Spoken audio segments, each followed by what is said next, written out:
Buenos días a todos y a todas. Muchas gracias por la presencia en esta actividad, el interés en lo que estamos presentando. Tengo el gusto de darles la bienvenida a este ciclo de seminarios que está organizando el Rectorado de Gestión y la Dirección General de Personal en el marco de la línea programática de Escuela de Gobierno. El objetivo de este seminario, de estas actividades, es reflexionar y problematizar desde una perspectiva integradora, ¿sí? Sobre las condiciones laborales contemporáneas, que han venido variando, y es bueno reflexionar sobre ello. El ciclo contará con la presencia de expertos nacionales y de la región, y con un enfoque interdisciplinario va a abordar la temática a partir de tres ejes: el contexto de emergencia social, sociosanitaria por el COVID y el trabajo, y las condiciones de medio ambiente del trabajo. Para abrir este ciclo, que va a ser en 3 días, hoy, mañana y el viernes, contamos con la presencia del rector de la Universidad de la República, el profesor Rodrigo Arín, a quien invito a hacer uso de la palabra. Buenos días. Antes que nada quiero agradecer el esfuerzo y la dedicación tanto de la Dirección General de Personal como del Prorrectorado de Gestión para ubicar en el marco de un proyecto más de largo plazo, que es la Escuela de Gobierno, estos seminarios que implican reflexionar sobre la pandemia, el COVID-19, el trabajo a distancia en este contexto tan particular que estamos viviendo. Permítanme empezar con algunos lugares comunes, que por serlos no son menos relevantes para enmarcar algunas discusiones generales sobre el tópico. En primer lugar, pensar en el trabajo a distancia tiene dos horizontes. Uno inmediato, que es la realidad que vivimos desde el 13 de marzo del año pasado hasta la fecha, y que nos obligó a muchos uruguayos, y en particular a la Universidad de la República, por decisiones institucionales, a migrar buena parte de nuestro funcionamiento a plataformas digitales. El trabajo a distancia no es una panacea, no es un lugar para quedarse y un lugar de transformación donde necesariamente lo podamos traducir en clave de mejor bienestar para los trabajadores y también para los estudiantes en su rol específico, pero es sí un espacio desde el cual logramos articular como institución un funcionamiento orgánico que fue capaz simultáneamente de mantener a la Universidad de la República en movimiento. Si algo está en la Universidad de la República desde el 13 de marzo hasta la fecha es en movimiento. Nuestras puertas, nuestros edificios físicos, nuestros espacios de encuentro físicos pudieron estar clausurados durante buena parte del año 2020, en particular durante el primer semestre, y ahora, con el dramatismo y la tragedia que atraviesa Uruguay en este abril y mayo del año 2021. Pero la universidad está en movimiento y en funcionamiento pleno, con dificultades propias de lo que presupone un contexto como el que vivimos.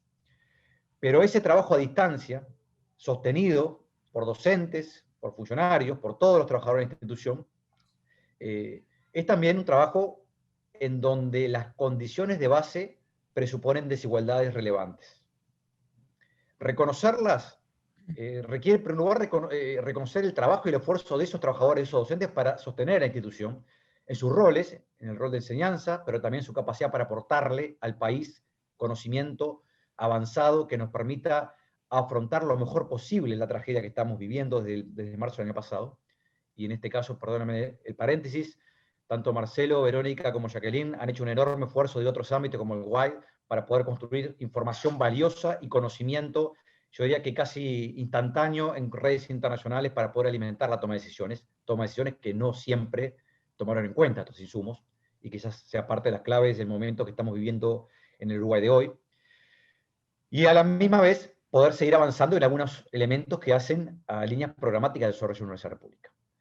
Este seminario, en clave de Escuela de Gobierno, es mirar el futuro, es mirar la necesidad de construir una nueva institucionalidad y nuevos espacios de construcción académica y universitaria, no para el 2021, sino para los años venideros y las generaciones venideras. Eso es la Escuela de Gobierno, un proyecto de largo plazo. No es un proyecto circunstancial y asociado exclusivamente a estas coyunturas que estamos atravesando.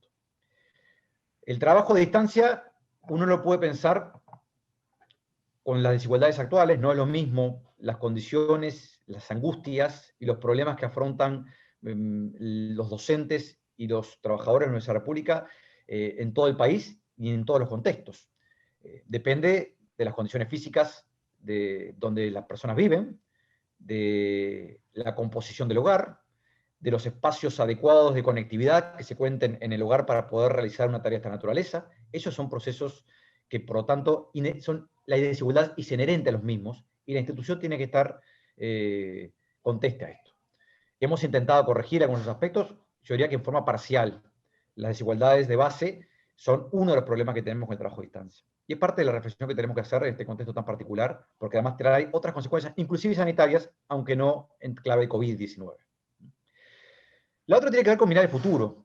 Y mientras estaba iniciando la mañana de hoy, luego de un largo consejo directivo central del día de ayer, recibo todos los días una actualización de noticias de educación superior en el mundo. Y una de las noticias era que las universidades en Inglaterra están pensando cómo combinar en el futuro el trabajo presencial con el trabajo a distancia. Y eso sí, uno puede pensarlo en clave de eficiencia institucional y en clave de bienestar personal. ¿Cuánto logramos aprender del hoy, que es dramático, del hoy que nos obliga a un enorme esfuerzo y a enormes tensiones personales e institucionales y colectivas, para poder traducirlo en un mañana laboral en donde el bienestar de las personas se vea acrecentado, por ejemplo, por poder combinar mejor aspectos de la asignación del tiempo personal con la asignación del tiempo laboral, para poder combinar mejor y reducir los traslados, y simultáneamente reservar y preservar elementos básicos de la vida universitaria, como es el encuentro comunitario, la construcción de comunidad, la necesidad de tener lazos y de tener capacidades de hacernos preguntas en conjunto y buscar respuestas también en conjuntos a nivel de los estudiantes, de los funcionarios y los docentes. Es una reflexión que es compleja y tampoco vamos a tener respuestas simplistas en este plano, pero tenemos que iniciarla. Es una institución que tiene unas características muy particulares. Somos una universidad y en eso compartimos buena parte de las características de las reflexiones que se están haciendo en este marco a nivel internacional.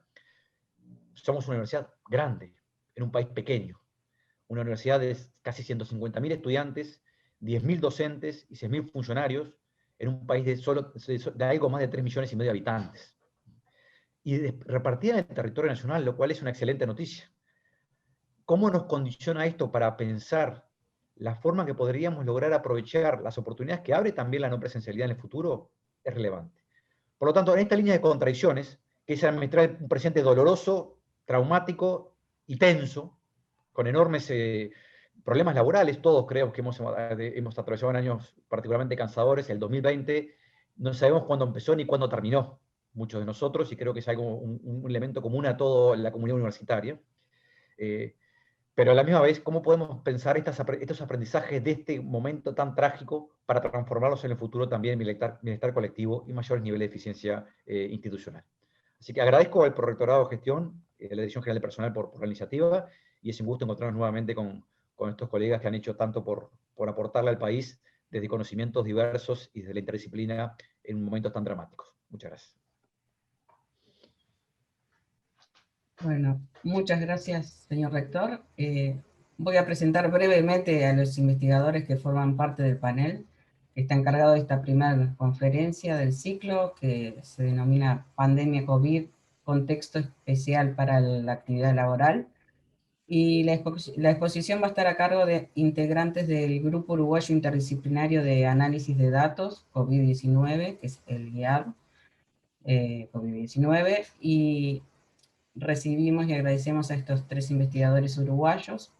Por un lado, Marcelo Fiori, que es doctor en Ingeniería Eléctrica, profesor adjunto del Instituto de Matemática y Estadística Rafael La Guardia de la Facultad de Ingeniería de la UDELAR, investigador del PDCIVA, Jacqueline Ponzo, que es especialista en medicina familiar y comunitaria, magíster en epidemiología y profesora agregada de medicina familiar y comunitaria de la Facultad de Medicina de la UDELAR.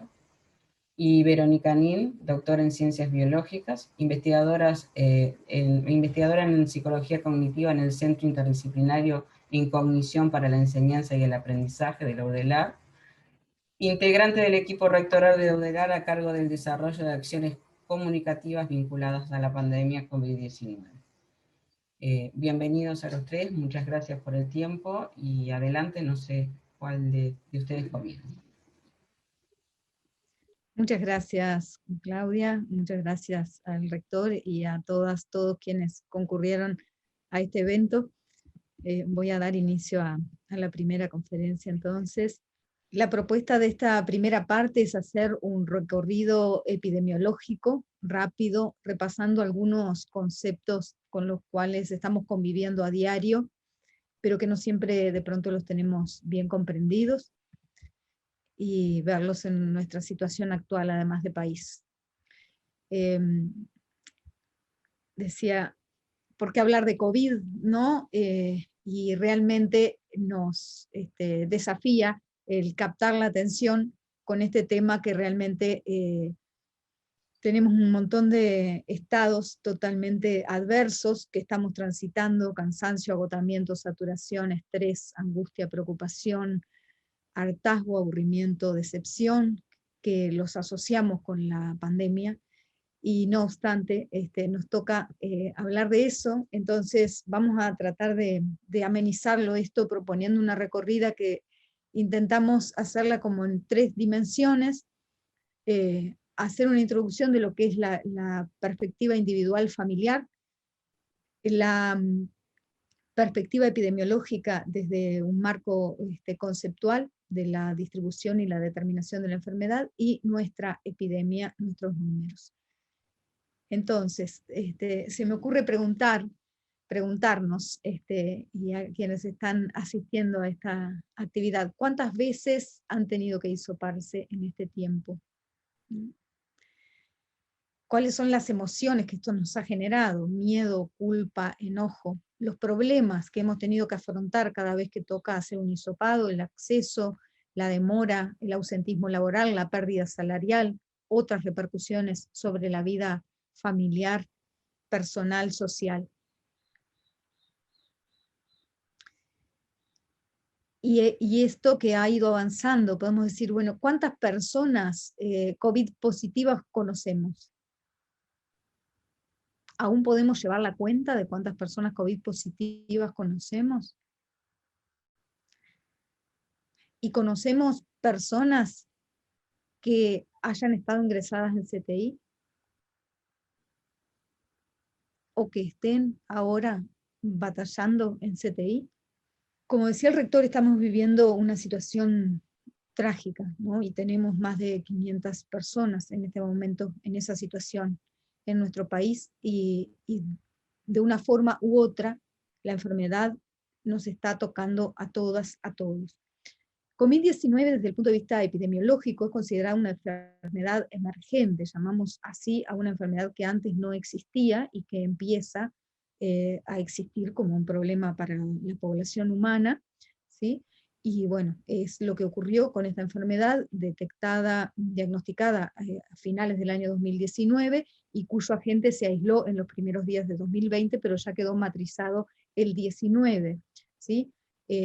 Coronavirus Disease del año 19 es la sigla que da, que constituye el nombre, las palabras que constituyen la sigla que nombra la enfermedad, y SARS-CoV-2, que es el nombre del virus que produce la enfermedad, y que es también una sigla, es CoV-2 es coronavirus 2 segundo, porque tuvimos un primer coronavirus en el año 2002, y SARS es una sigla también de, en inglés, el síndrome respiratorio agudo, severo agudo, que es la forma de manifestación más frecuente, y ya sabemos ahora que no es la única, ¿verdad? Pero así se llama, es el coronavirus que provoca síndrome respiratorio agudo severo, y el número 2 de lo que está afectando a la humanidad.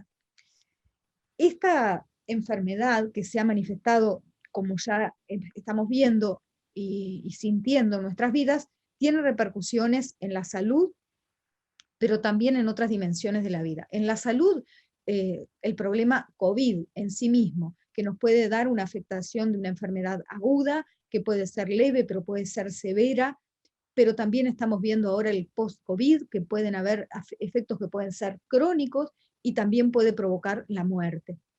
Pero también hay problemas de salud que llamamos no COVID, algunos que son derivados de COVID, ¿sí?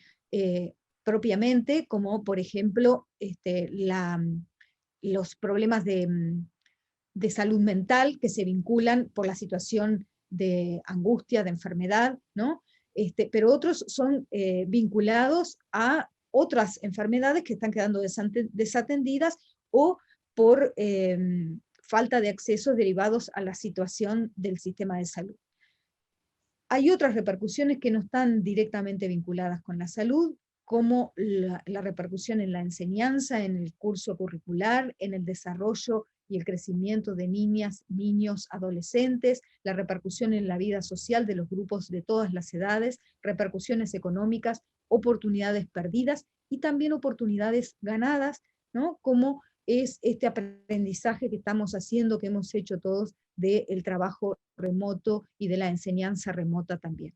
Algunas palabras del glosario epidemiológico para recorrer rápido. La epidemiología es una palabra que viene del griego y que quiere decir viene de epidemos, logo, y que entonces hace referencia a estudiar el pueblo por encima del pueblo, digamos, lo que el conjunto de la población en realidad es la perspectiva de la salud desde una mirada poblacional, como por encima, ¿no? Y estas palabras con las que ahora estamos conviviendo. Se le llama epidemia es de vuelta, ese por encima, es como que visita al pueblo. Son enfermedades que no están siempre, a diferencia de las endemias, que son las enfermedades que están siempre, que viven en el pueblo, y las epidemias visitan.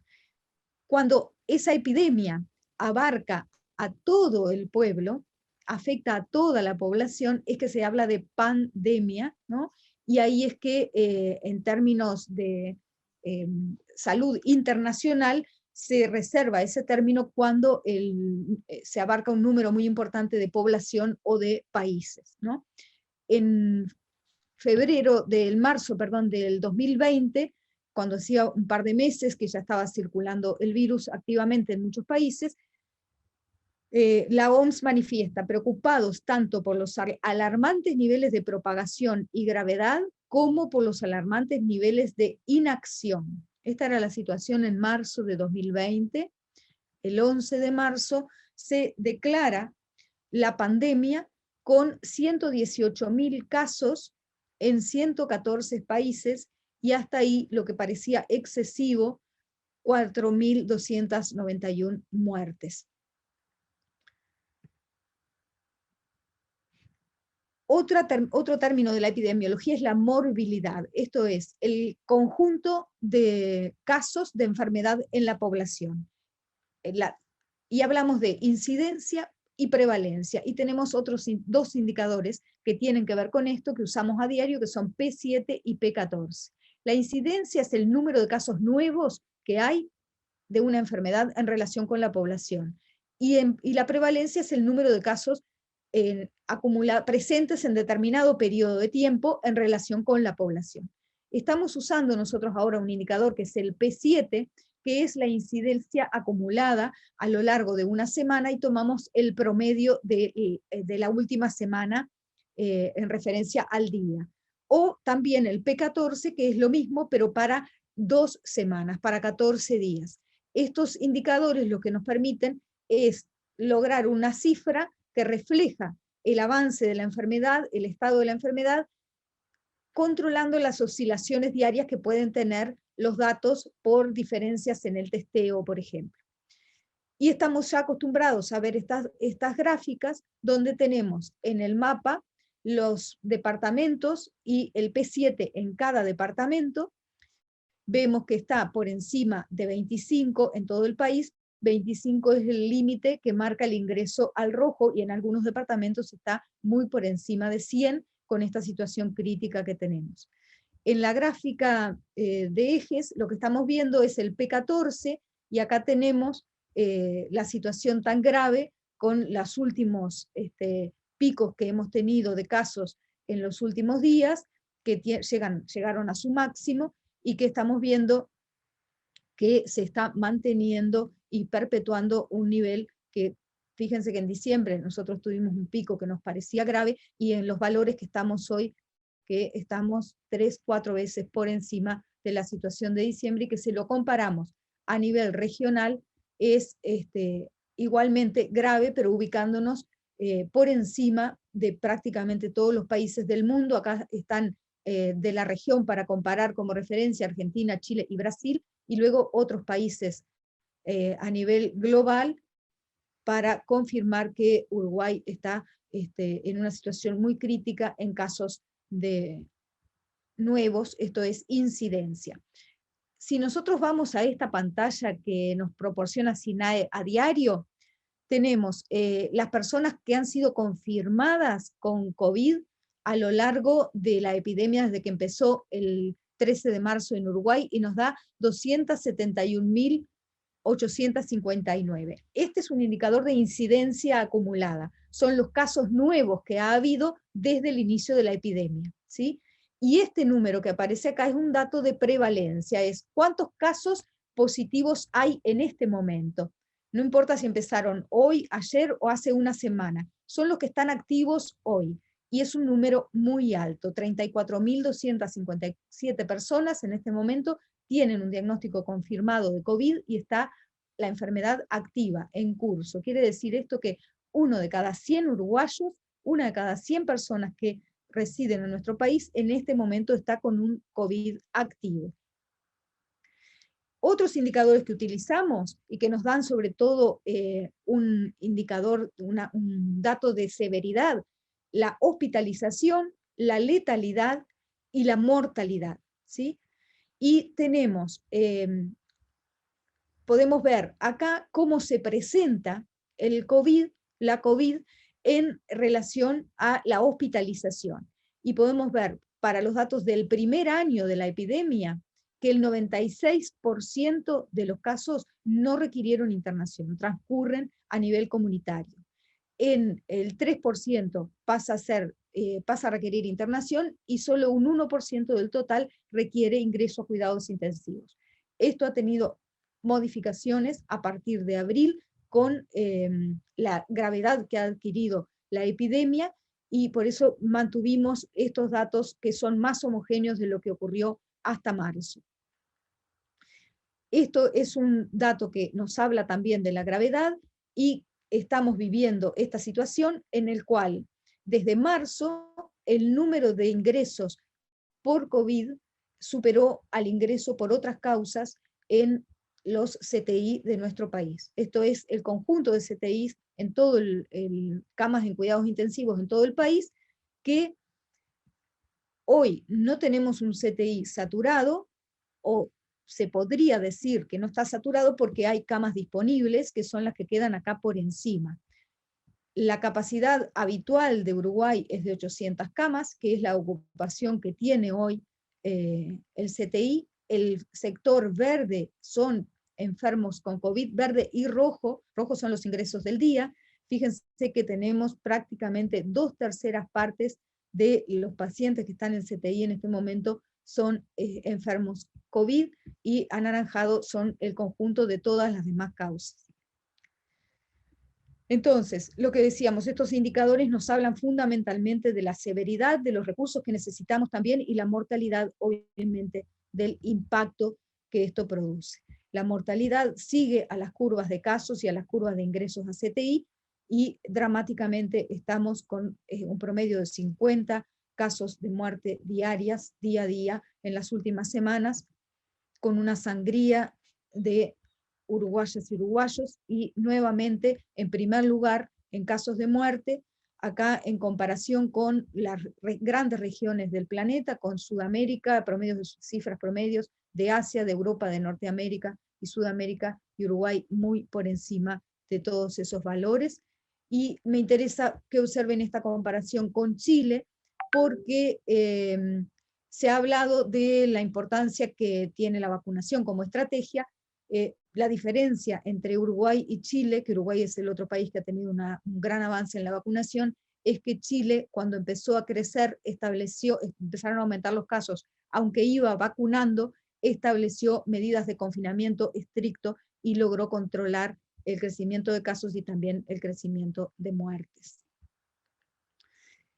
Es importante decir que no todo queda expresado a través de indicadores y que hay una dimensión humana menos tangible que no podemos poner en números y que es muy importante en cuanto a la repercusión que ocasiona la epidemia, ¿no? Y que también forman parte de la epidemiología, ¿sí? Pero que no vamos a ahondar en eso ahora, simplemente subrayar que no todo lo podemos poner en indicadores.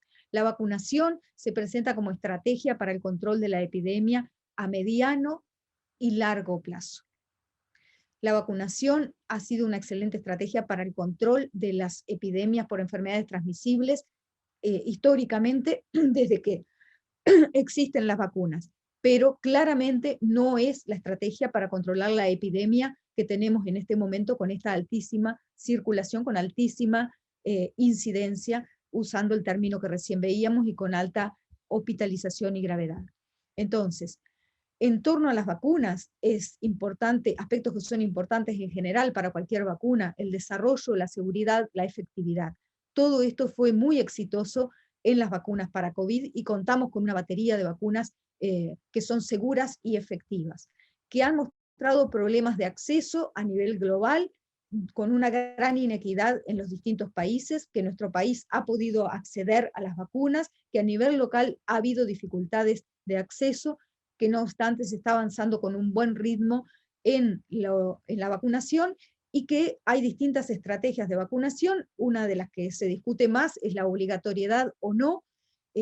La perspectiva de no obligatoriedad es una perspectiva muy adecuada en este contexto de vacunas nuevas, y en el cual Uruguay ha tenido una gran adhesión de la población.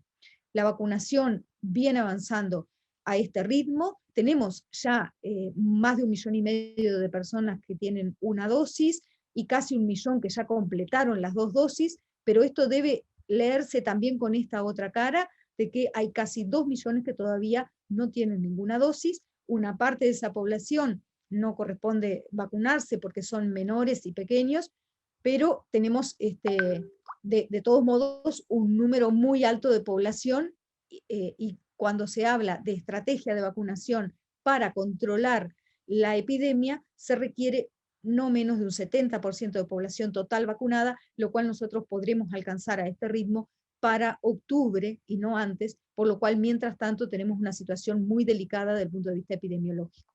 Las variantes es otra presencia nueva en la epidemia, y solamente mencionar, tenemos, estos son los últimos datos de P1, del grupo interdisciplinario, tenemos P1 en todos los departamentos. En algunos departamentos, fíjense que es la única variante que se ha detectado, y en las 2 últimas semanas de mayo, el 90% de los casos que se han diagnosticado ya son por variante P1.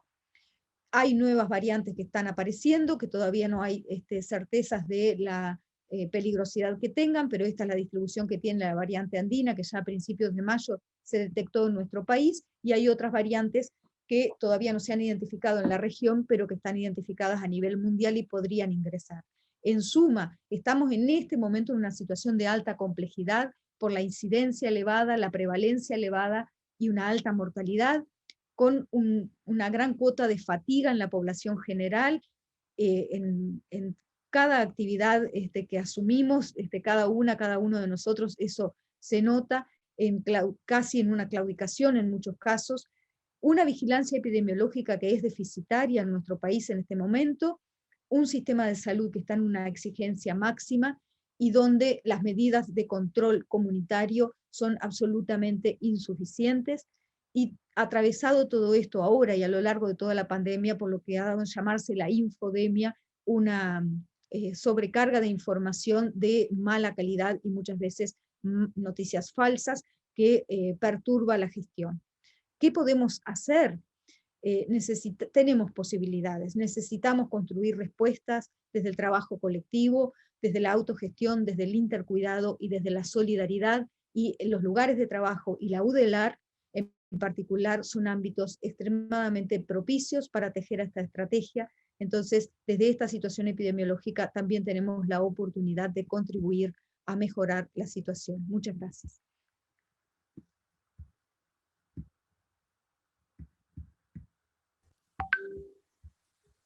Gracias, Jacqueline.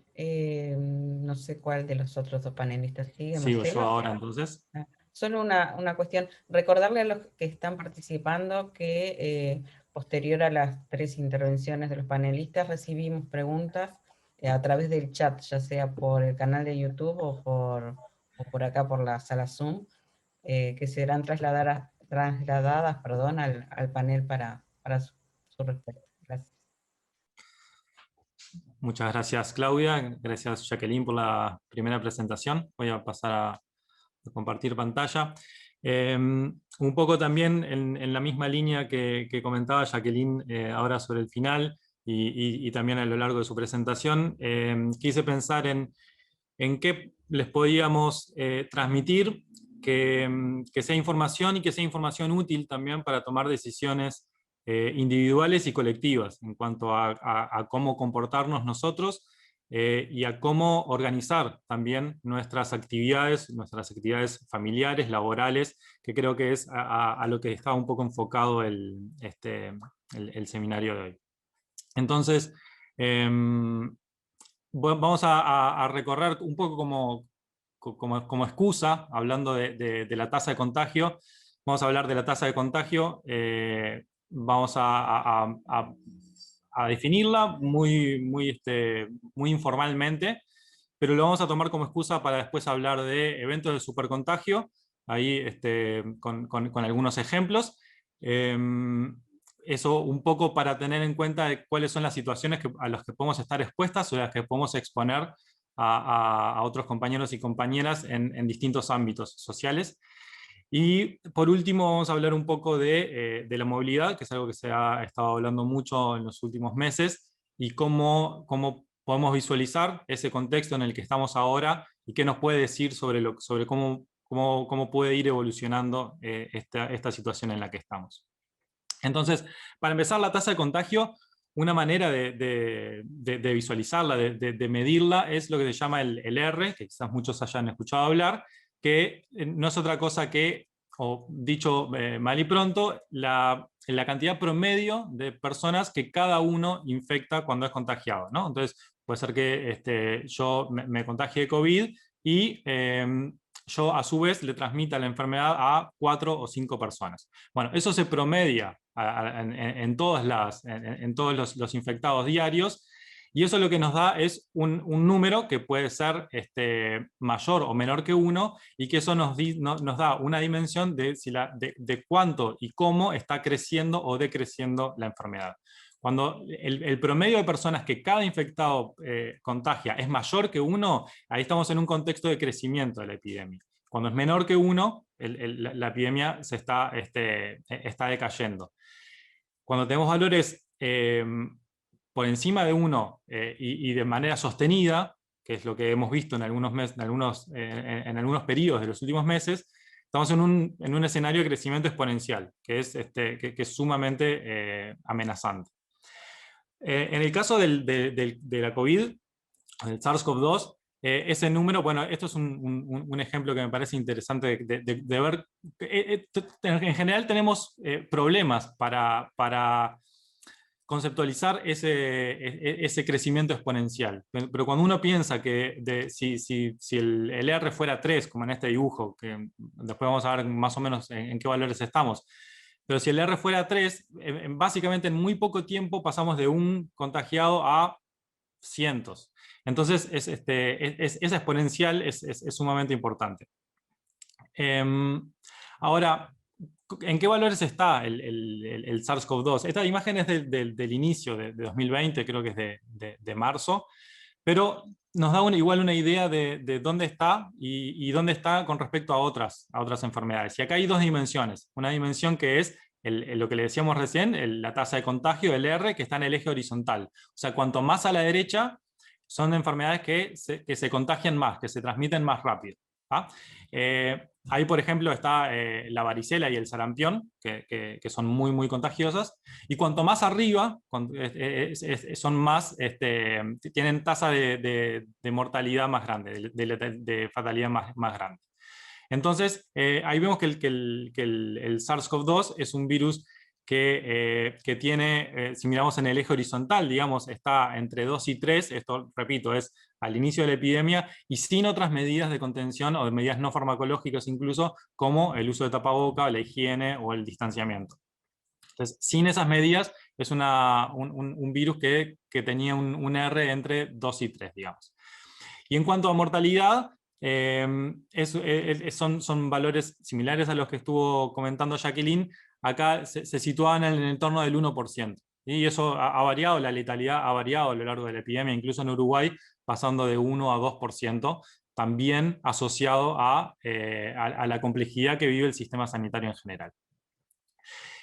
Quiero aprovechar para que aparecen acá el sarampión, por ejemplo, para mostrar la diferencia que hace tener la vacunación, ¿no? O sea, el sarampión, que es una enfermedad que contagia 10, 15 veces más que el COVID-19 y que tiene una mortalidad comparable, es algo que, por suerte, no estamos viendo a menos de algunos brotes puntuales, gracias a la vacunación, ¿sí? Y justamente esos brotes puntuales también son a causa de movimientos antivacunas que hacen que sectores no vacunen a sus hijos y a sus hijas, por ejemplo, y entonces eso hace que haya habido algunos brotes en los últimos años. Pero bueno, esa es la importancia de la vacunación, ¿no? Una enfermedad que es tanto más transmisible y de una mortalidad comparable, por suerte, no está en la tapa de los diarios todos los días porque tuvimos una vacuna que logró controlar de forma bastante eficiente esa enfermedad. Bueno, pero todo esto es un promedio, ¿no? Este es el promedio de casos que cada uno contagia, lo que decíamos recién, ¿no? ¿Cómo se distribuyen? Porque no es lo mismo que o mejor dicho, en el promedio es lo mismo que una persona contagia 20 y después otra persona no contagia a nadie, o que los dos contagien a 10. ¿Sí? En el promedio eso va a dar más o menos lo mismo, pero las dinámicas son parcialmente distintas. Lo que pasa con el coronavirus es que justamente se dan ese tipo de situaciones, en las cuales hay algunos grupos de personas, un grupo chico de personas que contagian a muchos, y otro grupo de personas que contagian a pocos. Eso está asociado a varios factores. Unos son los factores biológicos, digamos, que hay personas que tienen más carga viral o que tienden a hablar más fuerte, a gritar, un montón de factores. Y hay otros que tienen que ver con el componente del ambiente en el cual nos movemos. Ahí hay un estudio que hicimos en el GIAD y hay algunos sectores que sistemáticamente tienen eventos o prevalecen en esos eventos de supercontagio. Como por ejemplo, típicamente las cárceles, donde hay claramente una situación desfavorable, y algunos otros lugares específicos de trabajo, como por ejemplo los frigoríficos, que son lugares en los cuales se tiende a hablar fuerte o a gritar, y entonces eso también es muy propicio para dar esos eventos de supercontagio, que tuvimos de los dos en Uruguay, ¿no? Brotes en el sistema penitenciario y también brotes en, por ejemplo, frigoríficos. Voy a ejemplificar esto con un par de cuentos. El primero es el que se llama la famosa paciente 31 en Corea del Sur. Esto es muy temprano en 2020.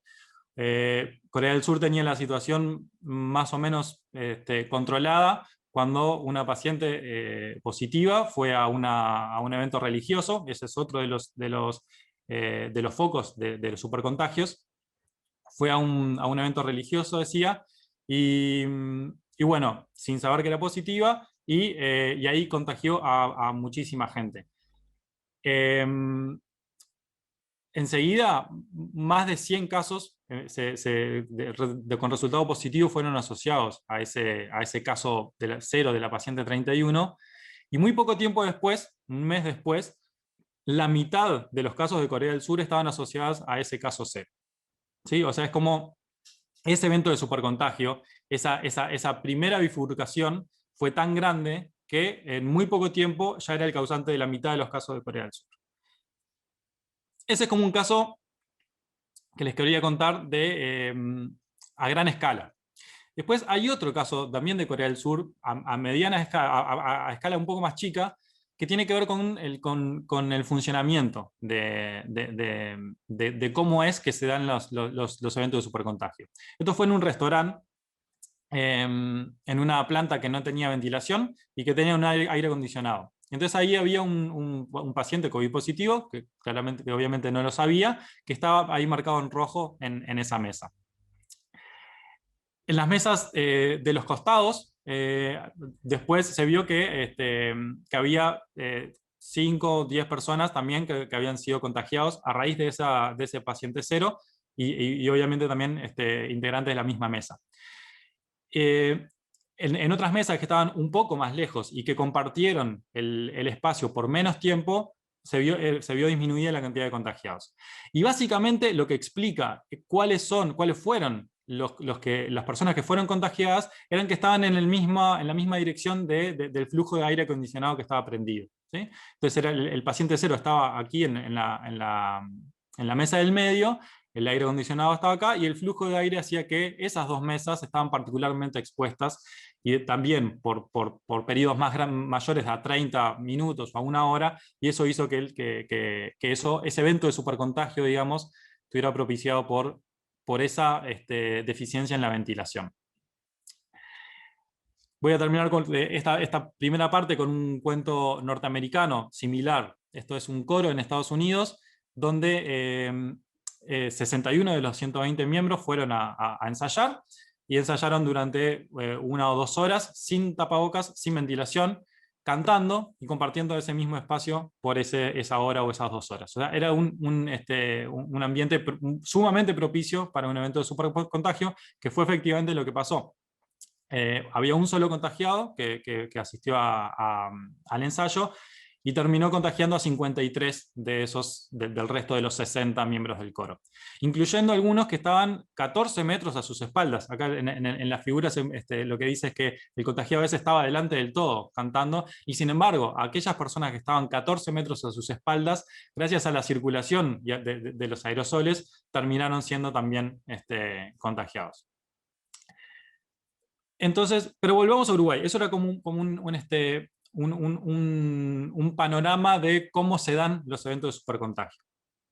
Para eso es muy difícil, si uno quiere medir más o menos cómo estamos en Uruguay, esas son cosas que no se pueden medir. O sea, uno no puede medir cuántos coros hubo ensayando y cuántas personas fueron. Pero sí podemos tener medidas agregadas a gran escala. Y ahí empezamos a hablar de la movilidad.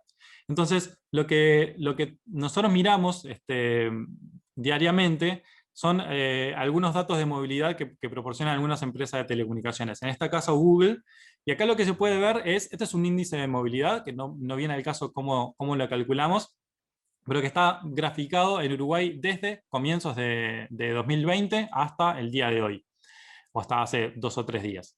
Entonces, lo que se puede ver es, esto está hecho en comparación con una referencia que es febrero de 2020, o sea, pre-pandemia.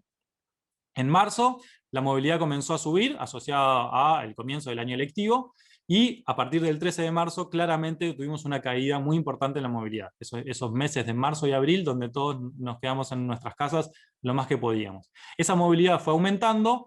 Esta primera caída, no quiero detenerme demasiado tiempo acá, pero esta primera caída es la asociada a diciembre, y entonces a raíz de una conferencia de prensa y a raíz del fin del año lectivo y el comienzo de las licencias, tuvimos una movilidad en enero baja, que eso fue lo que llevó a que ese pico que mostró Jacqueline, que vimos a finales de diciembre y principio de enero, comenzara a decaer. Luego la movilidad en febrero y notoriamente en marzo comenzó a subir de vuelta, y eso es lo que nos lleva a la situación en la que estamos hoy. Esta caída es la asociada a la última conferencia de prensa, en realidad empezó un poco antes la caída de movilidad del 23 de marzo, y este pico inferior es el último domingo de la semana de turismo. O sea, ahí tuvimos una caída importante de movilidad que luego se vio nuevamente en aumento. Entonces, ¿cómo se relaciona esta movilidad con la tasa de contagios, con ese R del que hablábamos al principio? Bueno, al principio de la epidemia, durante muy buena parte de 2020, no estaba tan correlacionada, porque la fuerza fundamental que hacía que manteníamos la epidemia en un control bastante razonable durante buena parte de 2020 era el rastreo de contactos, la estrategia que se llama Tetris. Eso claramente dejó de ser cierto en noviembre, o en octubre-noviembre, y ahora la movilidad dice mucho sobre cómo se comporta. Entonces, lo que les voy a mostrar ahora es, les voy a pedir que presten atención solamente en principio a dos gráficas, que son la azul y la naranja punteada. La azul es la tasa de contagios, ¿sí? Y esto es desde febrero, mediados de febrero hasta el día de hoy. Esto es incluso con los datos de ayer. Entonces, esta es la tasa de contagio. Cuando tenemos una curva azul por encima del 1, que es el que mencionábamos, que correspondía a una epidemia en crecimiento, eso está asociado al crecimiento que vimos en los últimos, en febrero, marzo, abril. Estos valores que están acá son valores menores que 1 durante periodos relativamente cortos de tiempo, que están asociados a un leve descenso, y hace ya algunos cuantos días que estamos en un crecimiento. Eso es en la curva azul. La curva naranja, que tiene una forma muy parecida, si ven, es la movilidad. Y en realidad es la movilidad trasladada 15 días o 17 días, en periodo de tiempo que no viene al caso explicar por qué, pero quedémonos con la idea de que de 2 semanas. O sea, la curva naranja es la curva verde corrida 2 semanas hacia adelante, ¿sí? La curva verde es la movilidad al día de hoy, al día de la fecha, que está marcada en el eje horizontal, y la curva naranja es esa misma movilidad trasladada a 15 días. Es decir, la movilidad que tenemos hoy repercute por distintos factores biológicos, de tiempo de incubación, de coordinación de testeo, de realización del testeo, de publicación de resultados, cierta cantidad de días después. En este caso estamos hablando del orden de 2 semanas después. Entonces, lo que vemos en esta gráfica es que efectivamente la movilidad medida así, de forma agregada a gran escala por Google, tiene una correlación muy importante con la tasa de contagio. Entonces, lo que podemos esperar para lo que viene, o sea, lo que digo es que lo que podemos esperar para los días que vienen están asociados a lo que pasó con la movilidad hace 2 semanas. Y la movilidad hace 2 semanas estaba en valores altos, básicamente fueron los días...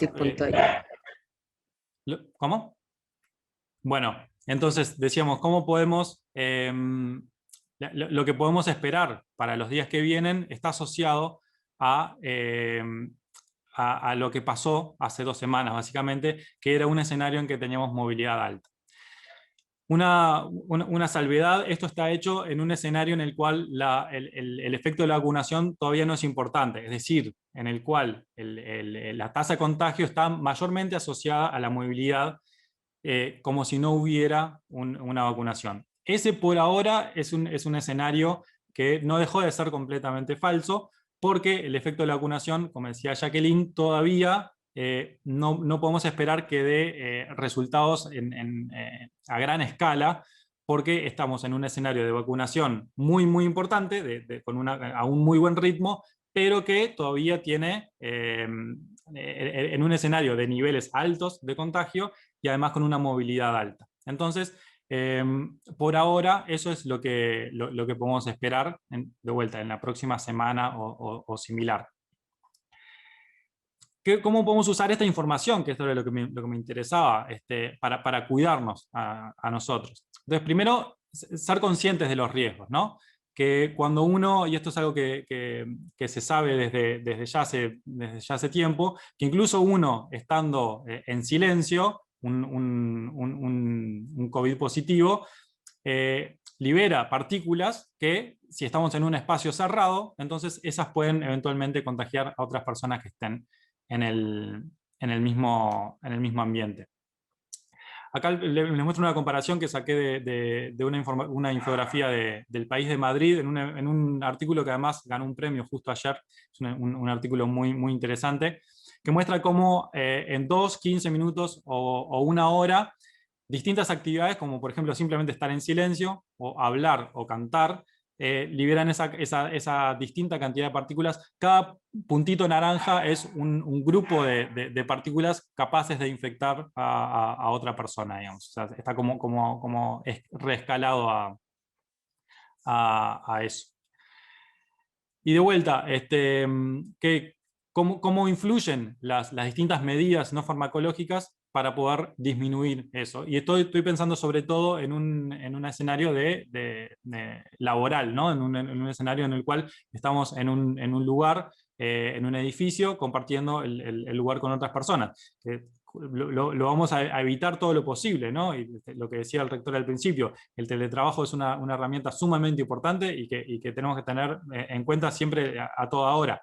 Pero si hay algunas cosas que no se pueden evitar, bueno, tomemos las precauciones razonables para minimizar los riesgos en esos casos. Entonces, de vuelta a esto, en un escenario en el cual un grupo de personas pasan en un espacio cerrado con un paciente positivo, con otras 5 personas, al cabo de 2 o 4 horas en un espacio cerrado sin tapabocas, se terminan contagiando todos. El uso de tapabocas disminuye la probabilidad de contagio, pero no la elimina. O sea, si todos usaran tapabocas, incluyendo el paciente positivo, eso reduce de 5 a 4 la cantidad de personas contagiadas, siempre en un escenario de una simulación y en promedio, ¿no? Pero es como para tener una idea.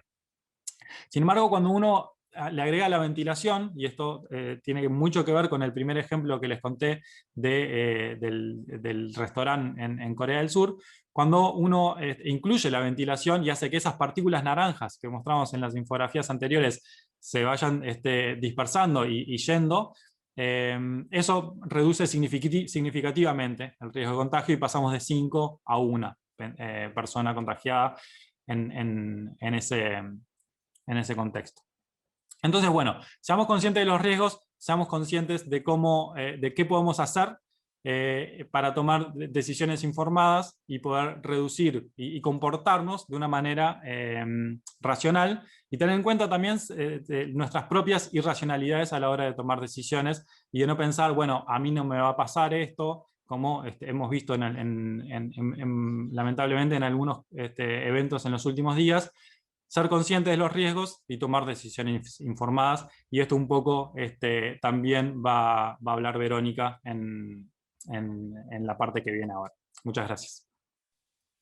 Muchas gracias, Marcelo, y adelante, Verónica, te escuchamos. Bueno, entonces, para complementar las charlas de Jacqueline y Marcelo, la perspectiva en la que me voy a centrar yo tiene que ver con comportamientos en estas épocas de COVID, bueno, que va quedando clara justamente la importancia central para la gestión de la pandemia. Entonces, ¿por qué es importante el comportamiento y pensar en clave de comportamiento para una gestión integral de la pandemia?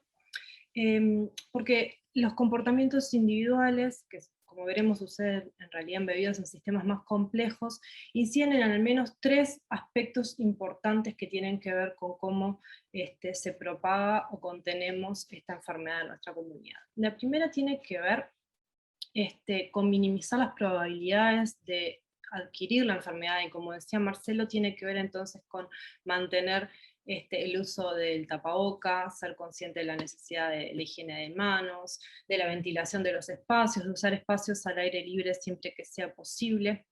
Y como decía también Marcelo, tiene que ver con la movilidad, y vamos a ver después un poquito más qué nos referimos con esto.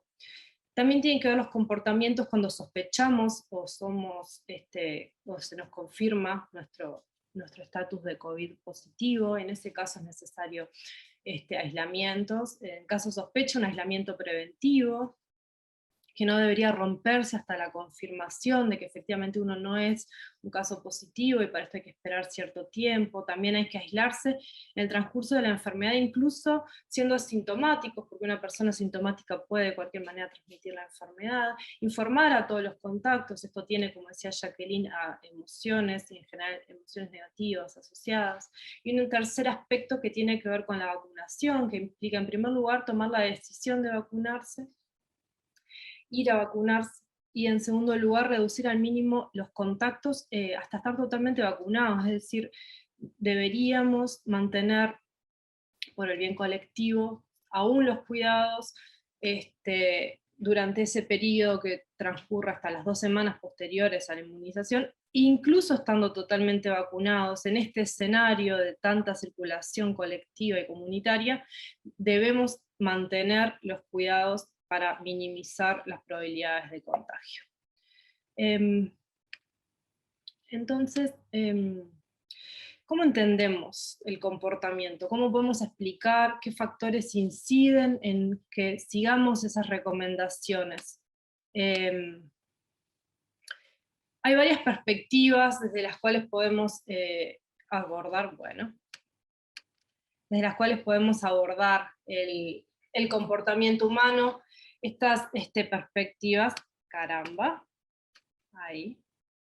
Estas perspectivas son complementarias, y lo que ahora llamamos ciencias del comportamiento en realidad es una serie, es un abordaje interdisciplinar nutrido por varias disciplinas, entre ellas la psicología, particularmente una rama de la psicología que es la psicología experimental, la economía, que tiene también una perspectiva centrada en comportamientos, hay perspectivas tecnológicas, en tanto es centrar el comportamiento de las personas en relación al uso de productos, y también una perspectiva de salud pública.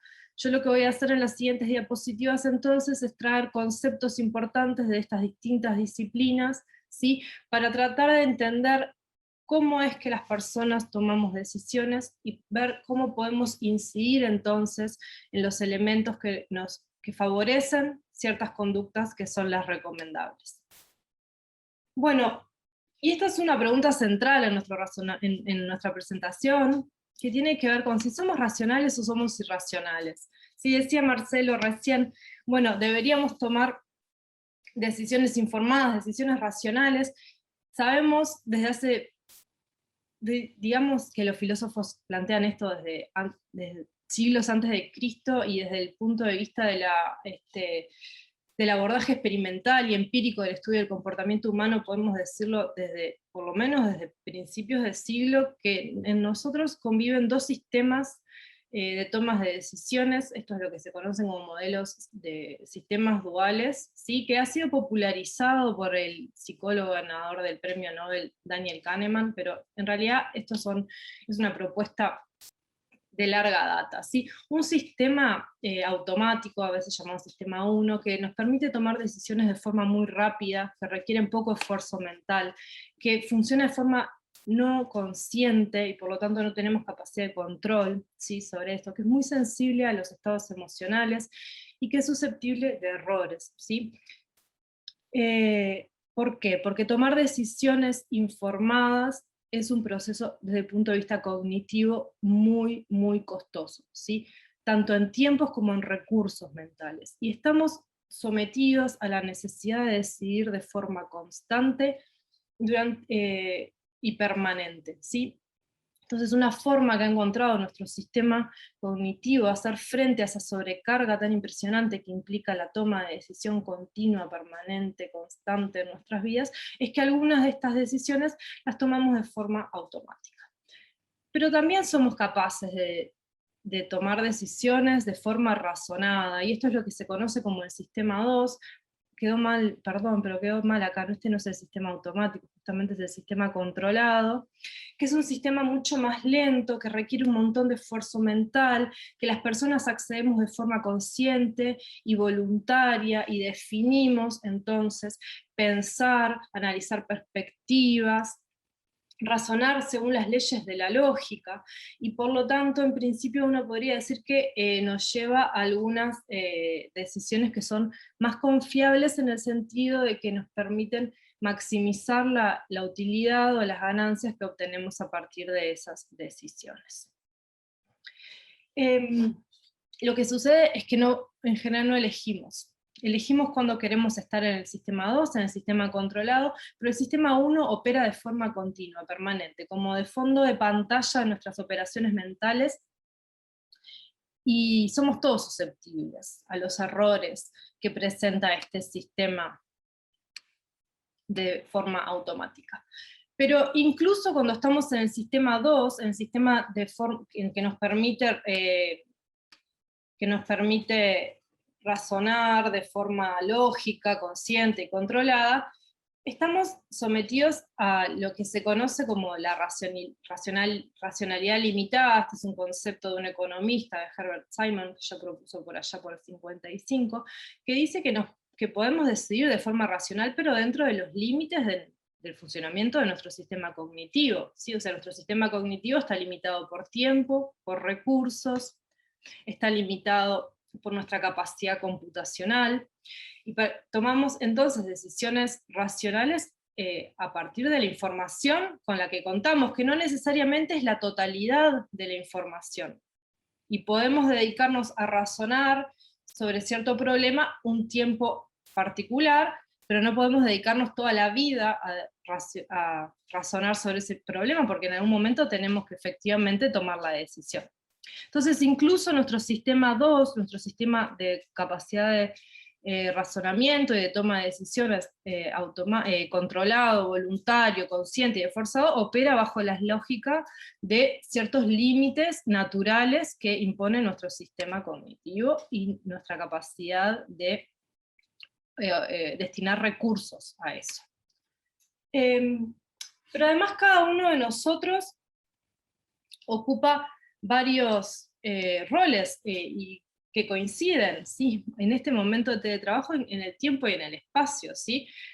Probablemente muchos de ustedes son madres y padres que están teletrabajando y al mismo tiempo tienen que atender las necesidades de sus hijos que no están en las escuelas o en los liceos en este momento, y tienen que al mismo tiempo preparar el almuerzo porque hay que comer, y al mismo tiempo somos compañeros de trabajos, y al mismo tiempo tenemos nuestros compañeros de vida, y al mismo tiempo somos amigos, y cada uno de esos roles, esas identidades, tiene una serie de valores asociados.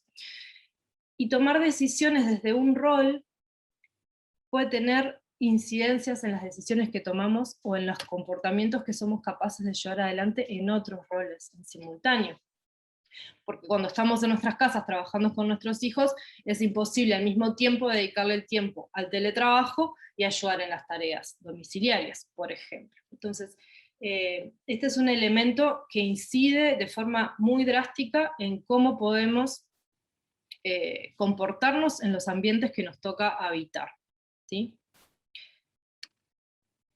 Y por supuesto que tomar decisiones en algunos de estos roles tiene consecuencias para los otros, ¿no? Y consecuencias desde el punto de vista afectivo.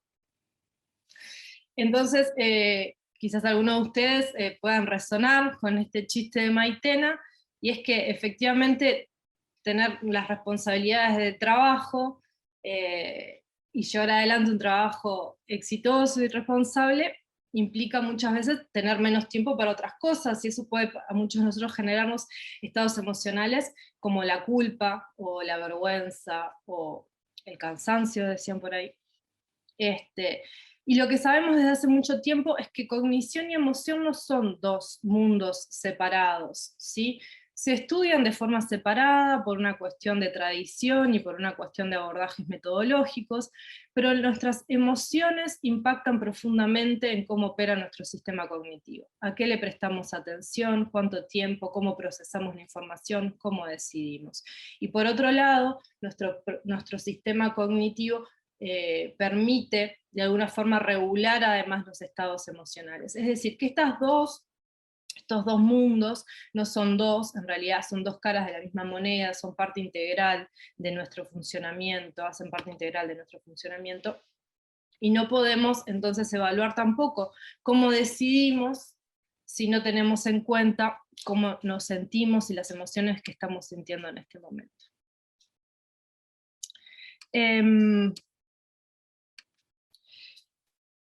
Pero además, ese sistema automático de toma de decisiones, que es influenciado, como decíamos, por los valores que tenemos, por los roles que tenemos, por las emociones que sentimos, decíamos que es susceptible de errores, y algunos de esos errores son sistemáticos y son predecibles, y esos errores han dado en llamarse sesgos cognitivos, porque justamente se ha visto que de forma reproducible las personas tendemos, si son tendencias, a comportarnos de una forma predecible, pero que desde el punto de vista racional no es la más eficiente, ¿sí?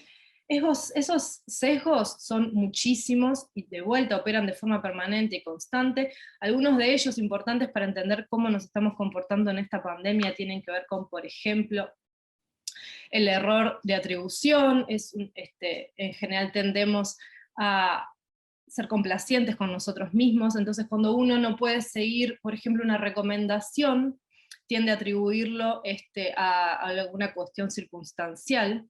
En cambio, cuando otra persona no adhiere a las medidas, tendemos a asignar esa displicencia a situaciones de personalidad. Entonces se ha escuchado con mucha frecuencia que los jóvenes son irresponsables porque van a fiestas clandestinas, pero si uno se junta con amigos a comer asados es porque, bueno, en realidad uno no es irresponsable, sino que tenía como ganas, porque hace mucho que no los ve, es una cuestión más circunstancial. Eso es el error de atribución.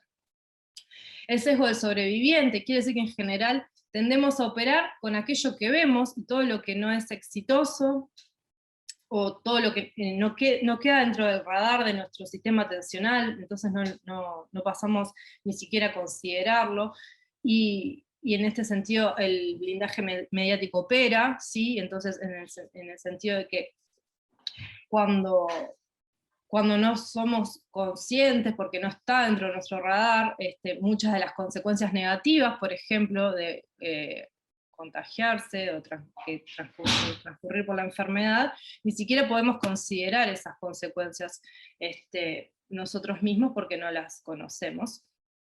El sesgo de confirmación, que es este chiste que está ahí en la pantalla, tendemos una tendencia a fijarnos en aquellos elementos de la realidad que confirman nuestras propias creencias, y a descartar todo aquello que contradice nuestras tendencias. Esto está asociado a otro elemento de la psicología que se conoce como disonancia cognitiva. Tener creencias contrapuestas nos genera cierta incomodidad psicológica y física, y por lo tanto tendemos a disminuir todo aquello que nos genera esa situación de malestar emocional y cognitivo, y para eso descartamos todo lo que de alguna forma contradice lo que está en concordancia con nuestros valores centrales.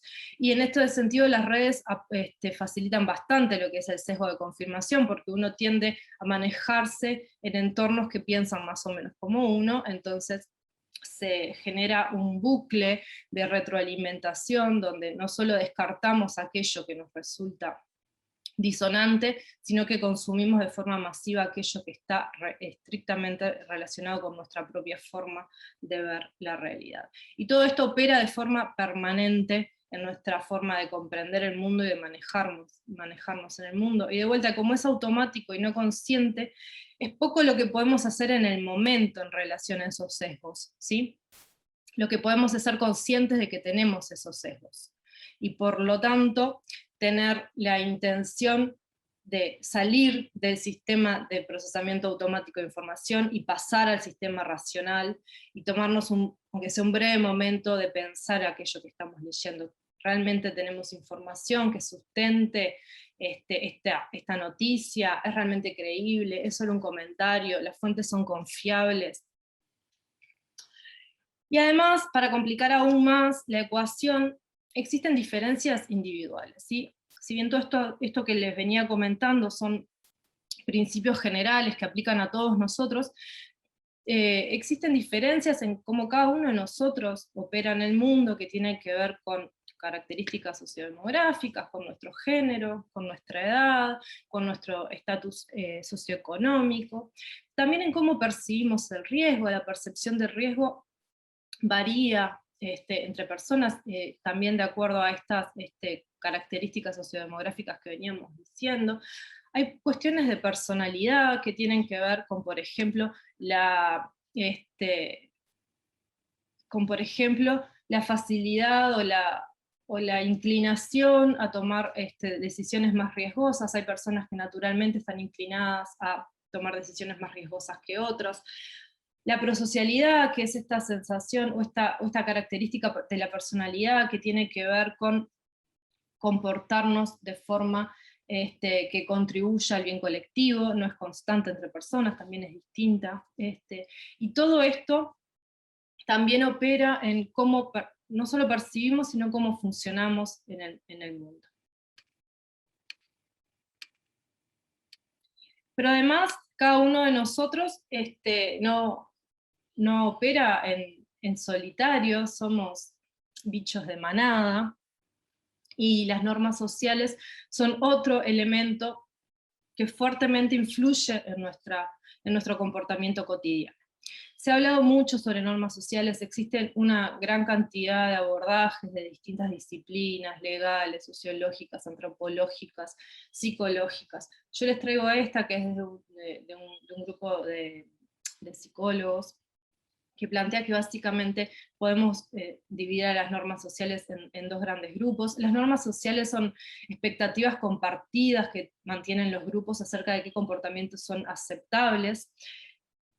Unas son las normas descriptivas, aquellos que los demás generalmente hacen, y tendemos a pensar que aquello que los demás generalmente hacen es de alguna forma aceptable. Y las normas inductivas, aquello que creemos que los demás aprueban, ¿sí? Y distintos grupos sociales tienen distintas normas inductivas, ¿sí? Es decir, que un mismo comportamiento podemos considerarlo como, nuestro grupo puede considerarlo como aceptable y otro grupo no, ¿sí? Existen en este sentido también diferencias culturales, ¿sí? Y se ha estudiado bastante en contexto COVID las diferencias entre las culturas, por ejemplo, occidentales y las culturas orientales que son un poco más sensibles a la autoridad, que logran seguir con facilidad las reglas que se imponen desde las figuras de autoridad, han mostrado comportamientos más cohesivos de respuesta frente al COVID que las culturas occidentales, que valoran más la libertad individual, y que por lo tanto tienen de alguna forma un poco, a nivel colectivo estoy hablando, quizás un poco más de reparos con aceptar de forma automática las recomendaciones que provienen desde las figuras de autoridad. Entonces, todo esto, de que estamos insertos en sociedad, con normas sociales que impactan en cómo nos comportamos, tenemos que considerar que además estamos sujetos a vínculos que son horizontales, vínculos con pares, ¿sí? Y vínculos que son asimétricos desde el punto de vista de la autoridad, que son los vínculos verticales. Entonces, por ejemplo, esta persona que está aquí en el centro, podemos pensar, por ejemplo, un director de personal de un servicio universitario, ¿sí? Va a decidir en relación al marco legal o de normativa institucional que define, por ejemplo, el CDC. Y eso a su vez impactará en las normas que llegan a los funcionarios, o a los estudiantes, o a los docentes, que son los que de alguna forma van a regular las acciones que se pueden o no se pueden, o se recomiendan o no se recomiendan en cada espacio, ¿sí? Pero aparte hay otras decisiones que tienen sentido en tanto se compartan con el colectivo de pares, y entonces, por ejemplo, en una oficina, cuando toda la oficina se pone de acuerdo en la importancia de usar el tapaboca cuando se está compartiendo el espacio, la decisión que toma cada uno de esos compañeros de trabajo está influyendo en la decisión y en cómo ve ese comportamiento otro compañero de trabajo. En ese sentido, tenemos que pensar a la persona no solo influida por todo el sistema de procesamiento de información automático y voluntario, todos los sesgos que veníamos hablando antes, sino en un entorno en el que esa persona justamente es parte de relaciones horizontales y verticales. Y para complejizar más aún la situación, algunas de estas cosas ya las mencionamos, las características personales, los distintos roles e identidades, las normas sociales de los grupos a los que pertenecemos. Cada uno de nosotros habita microsistemas, en general en este momento nuestros microsistemas son nuestros hogares, pero uno puede pensar en el microsistema del trabajo, que está a su vez integrado en sistemas medios, que se llaman mesosistemas, que están relacionados entre sí. Por ejemplo, el hogar de alguna forma está relacionado con la institución educativa, de alguna forma está relacionado con el barrio en el que se está inserto, porque en cada barrio, por ejemplo, hay servicios distintos, el acceso a los servicios es diferente, cada barrio o cada localidad del interior del país. Eso a su vez está inserto en un macrosistema que tiene sus reglas, que es a nivel país, pero ese país está inserto en una región, está inserto en una cultura más general. Es decir, que todo esto está cultural históricamente situado, y por lo tanto aquello que podría explicar cómo se comportan los uruguayos no necesariamente es lo mismo que aquello que puede explicar cómo se comportan, por ejemplo, los coreanos, como decía Marcelo. Es decir, sí tenemos elementos que se repiten para el análisis del comportamiento, pero cómo se conforma cada uno de esos elementos depende de la cultura y de la situación histórica más macro en la que está inserta la persona. Pero además hay una línea temporal que atraviesa todo esto, ¿sí? Entonces, muchas veces las decisiones que tomamos hoy están fuertemente influenciadas por aquellas que decidimos antes, y sabemos que las decisiones que tomamos hoy impactan las decisiones que podemos tomar mañana. Entonces, ese es otro elemento que incide en cómo definimos comportarnos.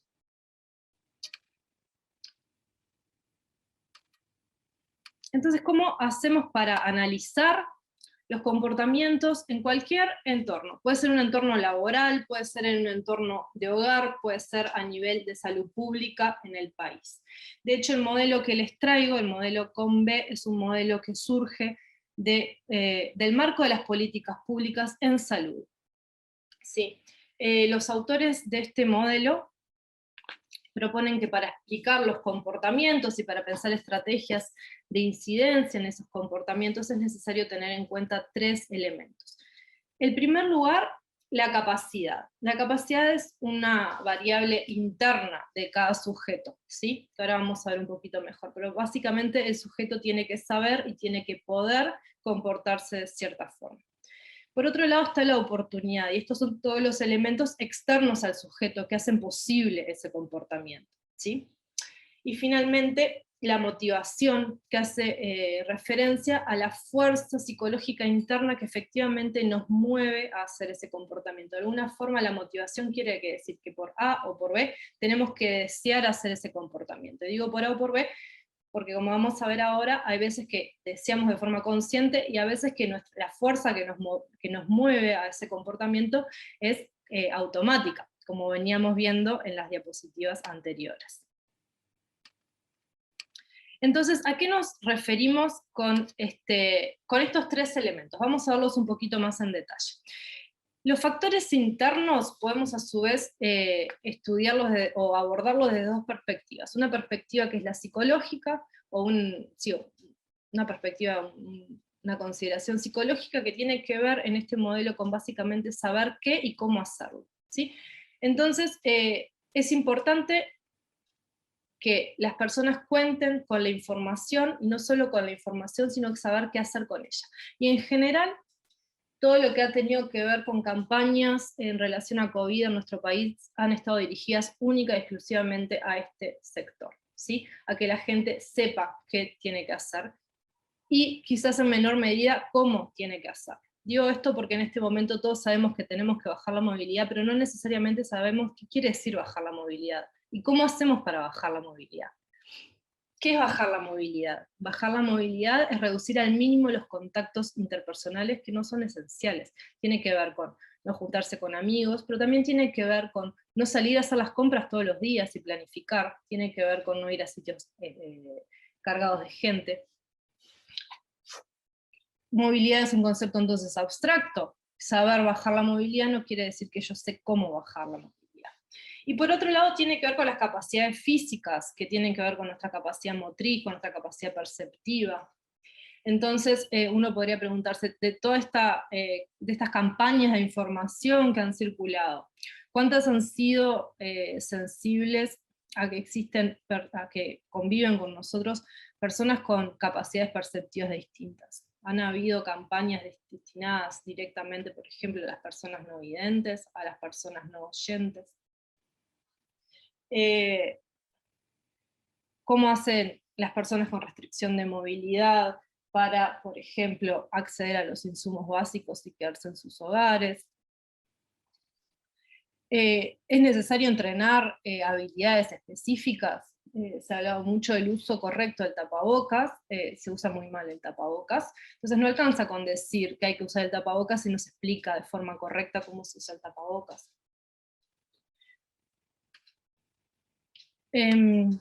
Pasando a los siguientes elementos que tienen que ver con los factores externos que hacen posible los comportamientos, en este caso recomendados, tenemos que pensar que hay elementos que son materiales o físicos, que tienen inanimados del entorno, que tienen que ver con tener los recursos materiales, por ejemplo, para quedarse en el hogar, si estamos hablando de disminuir la movilidad, o tener el recurso higiene dentro del hogar, si estamos hablando de mantener la higiene. Tiene que ver con, por ejemplo, la capacidad de transportarse, porque podemos saber que la vacunación es importante y desear vacunarnos, pero no tener ni idea cómo se usa el celular para agendar la vacuna, y después nos puede tocar muy lejos de nuestras casas, y podemos no tener los medios de transporte necesarios para ir hasta allí, para el vacunatorio. Hay otra serie de elementos que tienen que ver con la oportunidad desde el punto de vista social, que esto que veníamos hablando de que somos bichos de manada y somos sensibles a las normas sociales de los grupos de los que formamos parte. Entonces hay elementos de orden de las relaciones, de orden organizacional y cultural, que establecen qué comportamientos son aceptables y qué comportamiento no, y eso de alguna forma no, y eso influye de forma muy fuerte en los comportamientos que llevamos adelante. Entonces, cuando estamos analizando desde este punto de vista los comportamientos, tenemos que preguntarnos, ¿pero las personas pueden llevar adelante esos comportamientos? ¿Tienen el tiempo? ¿Qué nos dice el comportamiento grupal acerca de esto? ¿Es un comportamiento que desde el punto de vista social estamos empujando? ¿Es un comportamiento que enfrenta barreras desde el punto de vista comunitario? Y finalmente, llegamos al elemento motivación, esa fuerza que dirige nuestra conducta. Como vimos en las diapositivas anteriores, buena parte de cómo decidimos, y por ende cómo actuamos, ocurre de forma automática, y allí sabemos entonces que hay muchos elementos que inciden en nuestra motivación automática, que tiene que ver con, por ejemplo, incentivos, eso puede ser, por ejemplo, premios o recompensas, ¿sí? Cuando se nos recompensa por una acción tenemos más tendencia a hacerlo. La emoción, como veníamos a hacerlo. Los compromisos, esto es cuando nos comprometemos públicamente a ciertas acciones, la tendencia a efectivamente realizar esa acción aumenta. La saliencia de los elementos que vemos en público, ahora vamos a ver esto un poquito más, los defaults, o los, sí, las decisiones que vienen marcadas por defecto, también inciden en nuestro comportamiento. El ejemplo más claro de esto a nivel de política pública tiene que ver con, por ejemplo, si uno es o no es un donante de órganos en caso de fallecimiento, y existen dos perspectivas de políticas públicas en ese sentido. En algunos países las personas son donantes por defecto y pueden optar, ¿sí?, por no serlo, y hay países en que las personas son no donantes por defecto y pueden definir ser donantes. En los dos grupos de países ocurre un comportamiento que es similar, y es que la gente se queda en su grupo por defecto, ¿sí? No se cambia, por más que tiene la oportunidad, no se cambia de grupo. Entonces simplemente estar en un grupo o en otro define el comportamiento que tenemos a largo plazo. Pero también hay una motivación que es reflexiva, que tiene que ver con nuestra capacidad de planificar, de evaluar, y ahí hay teorías psicológicas muy usuales, que nos permiten entender qué incide en nuestra intención de comportarnos de cierta forma. Pero la cuestión es que desde el punto de vista de políticas públicas vinculadas a salud específicamente, pero vinculadas a cualquier comportamiento. En realidad este marco conceptual permite analizar cualquier comportamiento. Es importante pensar si lo que nos motiva a hacer una cierta acción sucede de forma razonada o sucede de forma automática, y saber que sea lo que sea, es posible incidir en ello. Entonces, tomémonos por ejemplo un segundo para analizar alguna de las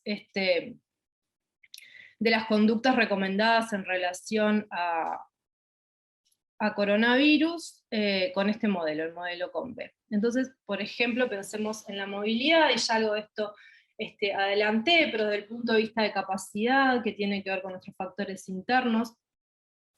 Uno podría pensar, bueno, pero yo tengo, sabemos que hay que reducir la movilidad, hay suficiente información en relación a la necesidad o la importancia de reducir la movilidad. ¿Se entiende esa información? Esas gráficas que mostraba Marcelo, ¿la hemos logrado traducir a un lenguaje que todo el mundo comprenda de forma directa? ¿Todavía podemos mejorar eso? ¿Entendemos qué quiere decir en la vida cotidiana bajar la movilidad? ¿Tenemos que explicar mejor qué quiere decir bajar la movilidad? ¿La gente está dispuesta a bajar la movilidad? ¿Desea bajar la movilidad? ¿Cómo podemos hacer para aumentar el deseo de la gente de bajar la movilidad?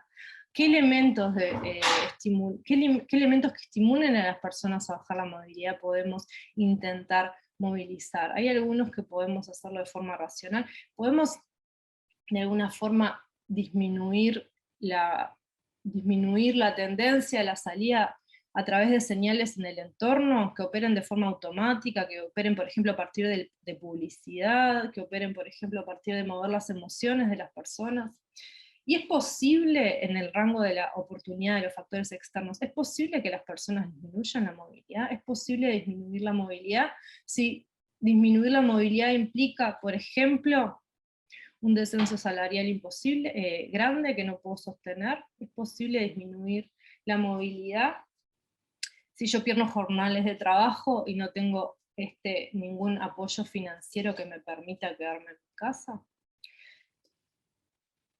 Y este análisis, que lo estamos haciendo en relación a la movilidad, pero lo podríamos hacer en relación a la vacunación, lo podríamos hacer en relación al uso de tapaboca en los espacios de trabajo, lo podríamos hacer en relación a mantener la distancia. Nos permite entonces encontrar cuáles son las barreras que impiden o que dificultan los comportamientos que deseamos empujar, y cuáles son los elementos que las facilitan. Y por lo tanto nos permiten pensar estrategias integradoras para promover aquellos comportamientos que consideramos deseables, sin restringir y sin obligar a las personas a ciertos comportamientos. Entonces, esto además de ser teoría, es también parte de la agenda científica en relación a la situación coronavirus a nivel mundial. Este es un artículo del año pasado que salió publicado en la prestigiosa revista Nature, donde se estudia a partir de simulaciones, pero también a partir de análisis de datos, de una base de datos muy grande, con análisis estadístico, inteligencia artificial, y otra serie de cosas que probablemente Marcelo pueda explicar muchísimo mejor que yo. ¿Cuáles son aquellas intervenciones no farmacológicas que mayor inciden en la disminución del R, de ese número mágico del que venía hablando Marcelo, y que tenemos que intentar que esté por debajo de 1? Bueno, entre las muchas actividades o estrategias que se han empleado a nivel mundial para tratar de disminuir el R, para tratar de disminuir la transmisión de COVID, se encuentran las actividades de comunicación en relación a riesgos y la asistencia de los gobiernos a las poblaciones más vulnerables, y quiero mostrarles que este estudio encuentra que esas son dos estrategias entre las muchísimas que estudia este trabajo, las que hay diferencias significativas, es decir, que estrategias de comunicación y estrategias de asistencia a las poblaciones vulnerables son estadísticamente efectivas para disminuir las tasas de contagio. Y para complicarla finalmente, la última complicación del escenario es que incluso cuando una persona quiere hacer algo, sabe cómo hacerlo y puede hacerlo, es posible que no lo haga, y eso tiene que ver con la presencia o la ausencia de gatilladores o disparadores, que son aquellos elementos que efectivamente nos mueven a hacer esas acciones que queremos. Entonces, esto es un ejemplo de las primeras épocas de pandemia, donde estábamos conscientes de la necesidad de usar el tapabocas, y estábamos todos con una sensación de riesgo relativamente elevada, entonces estábamos dispuestos a cuidarnos, entonces estábamos motivados a cuidarnos, sabíamos que teníamos que usar el tapaboca, y teníamos tapabocas. Estaban los tres elementos del modelo presentes para que eso pudiese ocurrir.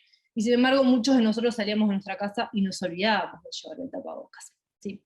Entonces, algunas estrategias que empezaron a circular era, por ejemplo, bueno, dejar el tapaboca colgado del pomo de la puerta. Y eso sirve de gatillador, de disparador, ¿sí? Es decir, yo sé que quiero hacerlo, puedo hacerlo, y sé cómo hacerlo, pero además necesito esa chispa, ese último empujoncito que efectivamente me hace hacerlo. ¿Qué es un buen disparador? Antes de eso, los disparadores pueden ser internos, entonces la percepción de riesgo puede hacer que yo recuerde que tengo que llevar el tapaboca. Puede ser externo, entonces yo puedo ponerme la alarma para recordar, por ejemplo, tomar un remedio, o puedo poner el tapaboca en el pestillo de la puerta para verlo y acordarme que tengo que llevarlo. Y pueden ser sintéticos, y sintéticos quiere decir que se pueden crear los disparadores, se pueden crear estos gatilladores, y en esto la tecnología tiene un montón para enseñarnos, porque cualquier aplicación tiene una serie de gatilladores que nos hacen efectivamente entrar en contacto con esa aplicación. Por ejemplo, las notificaciones por mail, lo que se llaman las push notifications. La publicidad es una forma de gatillador sumamente exitosa, y si tendremos para aprender del uso de publicidad para empujar ciertos comportamientos a nivel poblacional. Entonces, en esta zona de acá, cuando la motivación es alta y la habilidad es alta, es decir, quiero hacer algo y sé cómo hacerlo, los gatilladores o los disparadores son efectivos. Efectivamente nos mueven a hacer eso que estamos deseando hacer. Y ejemplos de gatilladores que hemos visto en estos tiempos son, por ejemplo, que ya estamos todos acostumbrados a ver en las tiendas, que tienen que ver con recordarte que es necesario mantener la distancia, y aparte señalar claramente cómo hacemos para mantener esa distancia. Que elegí poner en la presentación no solo nos recuerda que tenemos que mantener la distancia, sino que nos dice acá, mantenete con 2 carros de distancia. Y eso es un ejemplo de algo que está muy bueno, porque nos lleva al terreno de lo concreto, de lo que es ambientalmente pertinente, la idea de distancia a algo que yo efectivamente sé cómo trasladar a mi comportamiento en ese lugar. Entonces los buenos gatilladores son fáciles de detectar, son salientes porque o bien son bien visibles, o contrastan con el entorno, aparecen en el momento oportuno, y eso a veces es difícil de pensar en términos de intervenciones ambientales, pero hemos visto, por ejemplo, cómo cerca de las cajas de los supermercados están este tipo de señal, pero adentro del supermercado no. Entonces, claramente yo mantengo la distancia cuando estoy en caja, pero cuando estoy en la carnicería estamos todos apelotonados, y son fáciles de decodificar, es decir, que su significado es evidente, como en el caso de que les muestro acá, dice, mantener la distancia social y hacelo de esta forma. Es decir, no hay que pensar cómo llevar a cabo esa acción, porque está explicada de forma bien clara y evidente. Entonces, dicho todo esto, y creo que ya voy como un montón de tiempo, ya voy a ir terminando.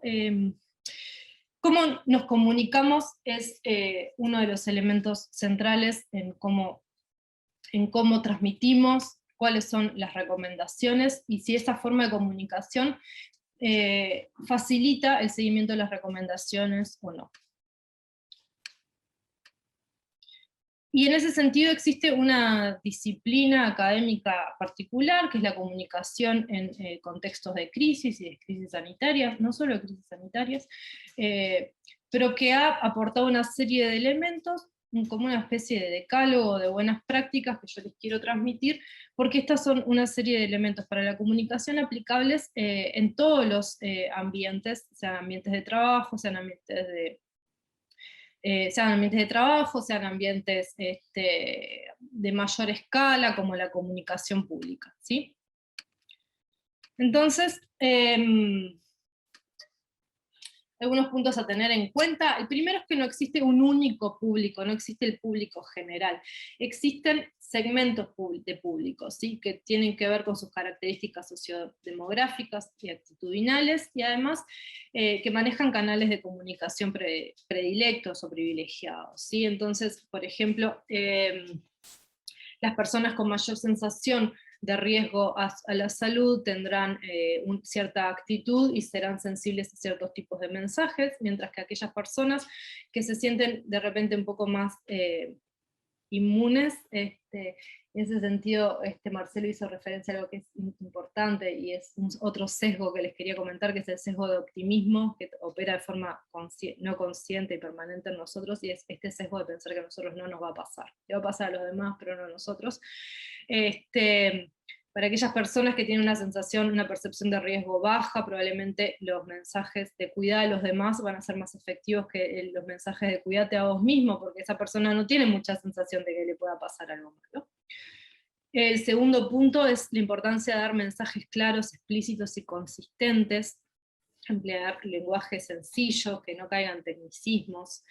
La coexistencia de mensajes contradictorios emitidos por distintas fuentes puede resultar en confusión y negación de la situación, y si uno piensa justamente la multiplicidad de mensajes a los que hemos estado expuestos estos últimos días y permanentemente, en realidad en el transcurso de esta pandemia, uno puede rápidamente resonar con este punto, ¿no? Estamos expuestos a una coexistencia de mensajes contradictorios, muchas veces incluso de las mismas fuentes, aquellas fuentes que nos transmiten la importancia de cuidarnos, de ser responsables, y que después tienen conductas que son contradictorias con esos mensajes.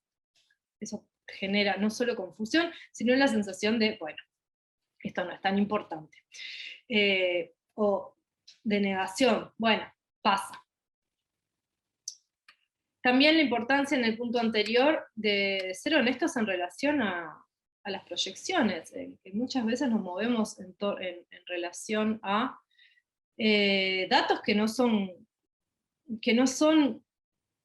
ni estáticos, ni permanentes, ni absolutos, es decir, nos manejamos con los mejores escenarios que nos transmiten nuestros científicos. Bueno, y la necesidad de saber transmitir eso. Esto es lo que sabemos hasta el momento, puede cambiar, si cambia lo vamos a transmitir también. Bueno, tengo acá justo tapado el punto número 3,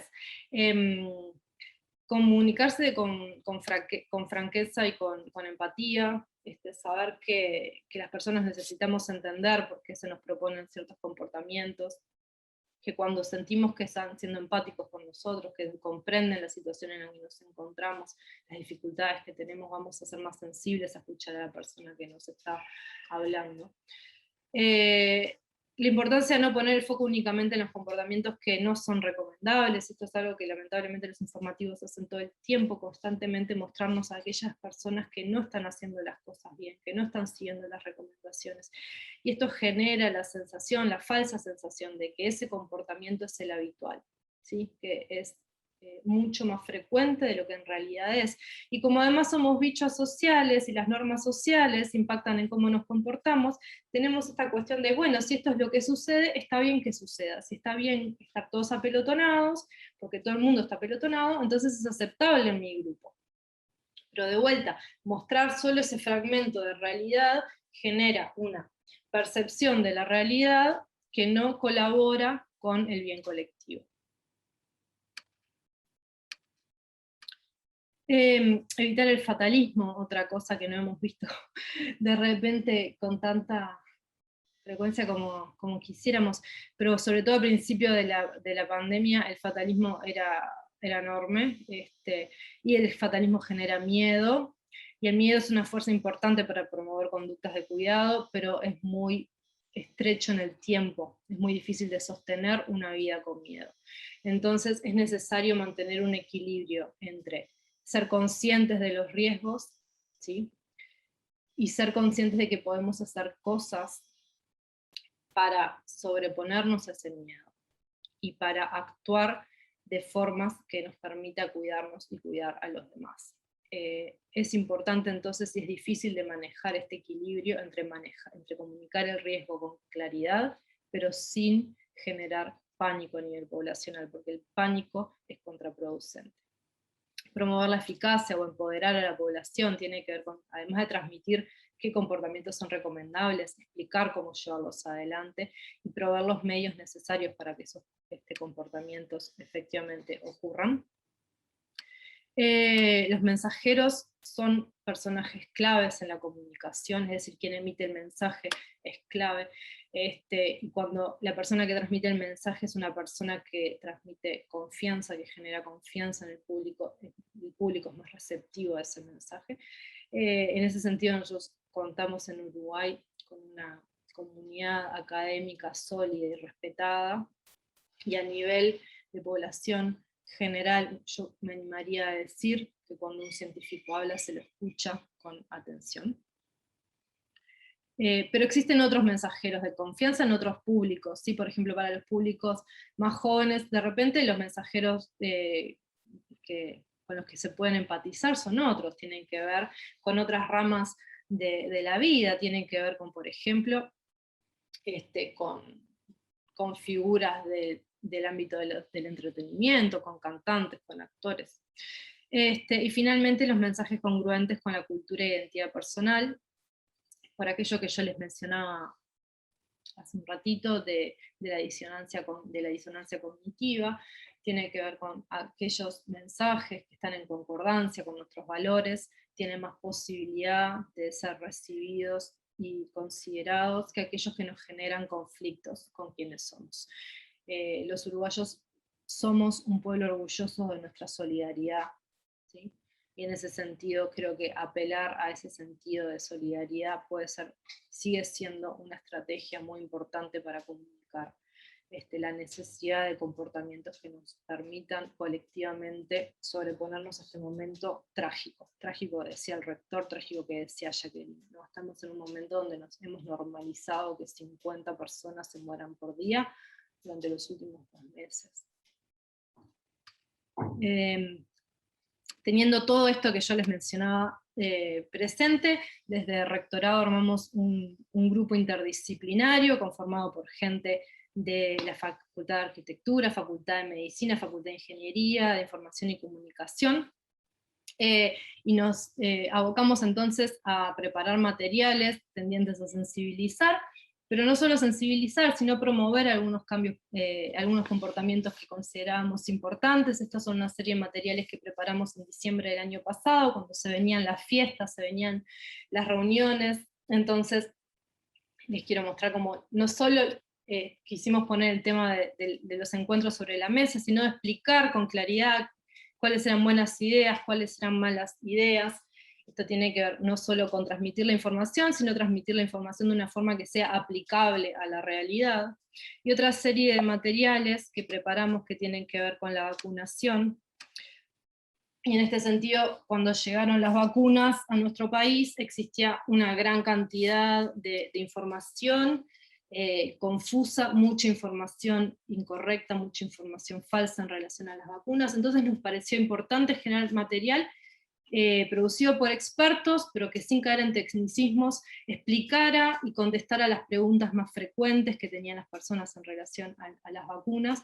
¿Para qué? Para justamente disminuir la percepción de riesgo vinculada a las vacunas, aumentar el conocimiento, ese factor interno que también nos mueve, ¿sí?, a vacunarnos, y entonces desde nuestro lugar de comunidad universitaria, promover la vacunación no solo en nuestra comunidad, sino en el derrame de nuestra comunidad. Estos han sido todos materiales que hemos preparado y hemos intentado difundir de forma masiva, y hemos intentado hacerlo a partir de las redes, además, teniendo en cuenta que justamente la gran masa de estudiantes universitarios son en general ávidos consumidores de información que circula en redes, entonces nos parecía un canal de información importante para justamente transmitir información que promoviera las conductas más deseables para sobreponernos a este momento de tragedia. Bueno, y con eso estoy terminando, así que voy a dejar de compartir. Capaz que se me fue un poco largo, les pido disculpas por eso. Y bueno, creo que quedamos entonces abiertos a las preguntas del público. Muchas gracias, Verónica. Obviamente también gracias a Marcelo y a Jacqueline por sus respectivas presentaciones. Nos quedan unos minutitos de lo que corresponde en el productorado de gestión. Agradecerles a ustedes. También agradecer a la gente que está siguiendo la transmisión por el canal de la ODERAT, por YouTube, la gente que nos ha acompañado por el Zoom, los comentarios que han hecho también. Retomo esto particularmente de Cecilia acá en el chat, que planteaba respecto a las presentaciones, esto último de material que comentabas, Verónica, ¿dónde se puede acceder? Si es disponible en la página de la universidad, ¿dónde podría, en la página de la universidad? Sí, en el portal web de la universidad está, y bueno, me pueden pedir, se los mandamos por mail, pero están todos los materiales colgados en el portal.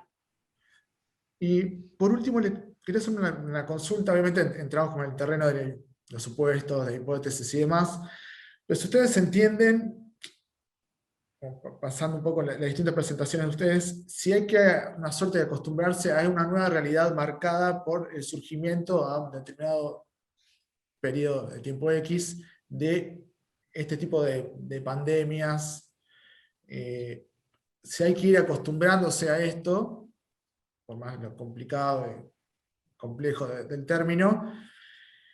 Y en esta situación les quería preguntar también en particular si ustedes entienden que hay que tener una nueva mirada, un nuevo abordaje con respecto fundamentalmente a lo que son los cuidados, ¿no? A los cuidados intrafamiliares, y entienden que también ha afectado todo lo que ha generado la pandemia, pero en particular si hay que pensar también una nueva mirada con respecto a lo que son la red de cuidados familiares, por ejemplo. Esto como un ejemplo de esto, lo que planteaba previamente, de esta situación nueva con la que hay que pensar si hay que convivir a futuro. Gracias. ¿Puedo ir?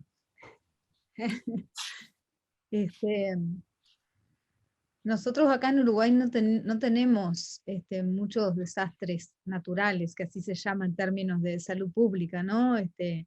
Últimamente hemos tenido que afrontar vientos, ¿no? Y fuera de alguna inundación grande, una sequía, no es común terremotos, por ejemplo, ¿no? O huracanes devastadores.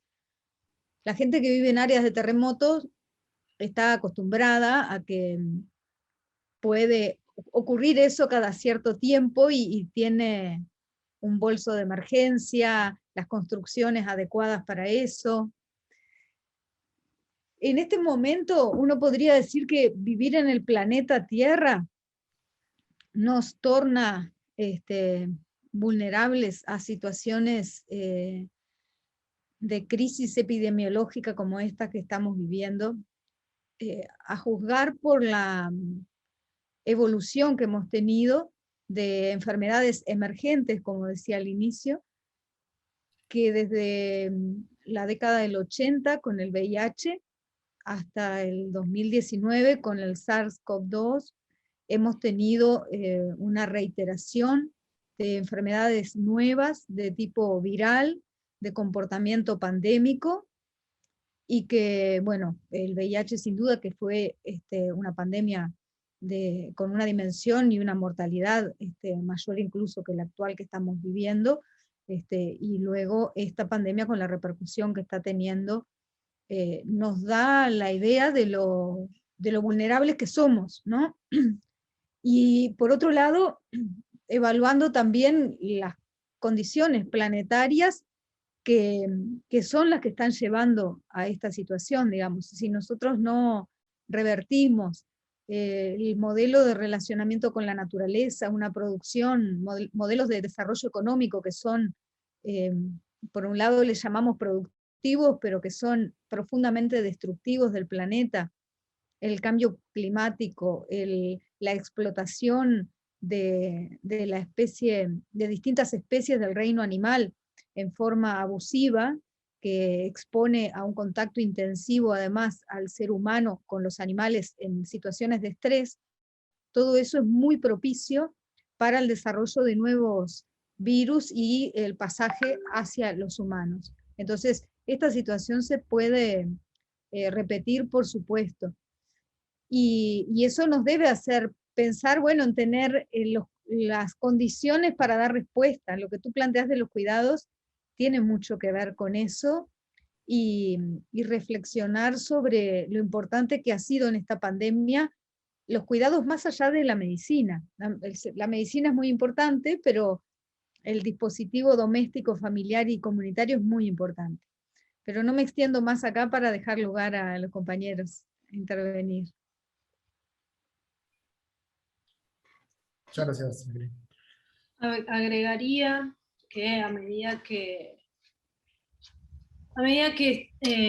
nos enfrentemos a estas situaciones como describe Jacqueline, que es posible que vuelvan a ocurrir en el futuro por el sistema de producción en el que estamos inmersos. De hecho, la OMS propone el concepto de una salud, ¿sí? No existe la salud humana, la salud ambiental, la salud animal por separado, somos todos partes del mismo sistema. Es importante que intentemos resignificar algunas conductas. Es importante que algunas conductas que en un principio encontramos como incómodas, pasen a tener otro valor y tengan el valor del cuidado colectivo. Entonces, saber que cuando uno se cuida a uno mismo, está cuidando además a los demás, nos permite algunas conductas que nos resultan extrañas, como por ejemplo el no darnos un beso, que en Uruguay es tan valioso, es una forma de mostrar afecto con nuestros amigos, nuestra familia o nuestros colegas. En este momento es uno de esos difíciles conductas que tenemos que cambiar, porque aparte es un hábito, los hábitos son formas de comportamiento automáticos, ¿sí? Están totalmente incorporados, y como son justamente automáticos y no nos detenemos a pensar en eso, son muy difíciles de cambiar.